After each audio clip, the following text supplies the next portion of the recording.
ঠাকুরপো, তুমি আমাকে এত ভালোবাসো, আমাকে পাওনি বলে মূর্তি বানিয়েছো, কিন্তু এতে প্রাণ দেবে কি করে? বৌদি, আমি আধা ঘন্টার জন্য এই বডিতে ঢুকে যেতে পারি, কিন্তু আধা ঘন্টা পরে এই বডি আবার আমার বডি হয়ে যাবে, দেখবে?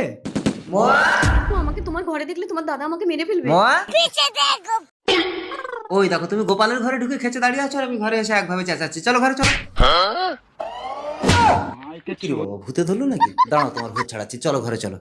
ঘরে এসে গোপালের ঘরে ঢুকে যায়। গোপাল ছাড়া তুমি থাকতে পারো নাকি বলো? মোয়া, এই মোয়া, ও ভাই তো মরে গেছে। শালা গোপাল তো আমার বউকে মেরে ফেলেছে। আমি ফেসে যাবো। এই ডেড বডি গোপালের ঘরে রেখে দিয়ে আমি তাড়াতাড়ি গিয়ে পুলিশকে ডেকে আনি। দাদা আবার আসছে, লুকাও লুকাও লুকাও। গোপাল ঘরে ঢোকার আগে বডি যেভাবে ছিল আমি সেইভাবে রেখে দিয়ে তাড়াতাড়ি পালাই। ও বৌদি, ননিদা তো পুলিশ ডাকতে গেছে। পুলিশ যদি সেই মরা মূর্তিটা দেখে তাহলে তো আমাকে ধরে নিয়ে যাবে। আমি তাড়াতাড়ি করে এই মূর্তির মধ্যে ঢুকে জীবন দিই। ননিদা এসে যাবে বৌদি, তাড়াতাড়ি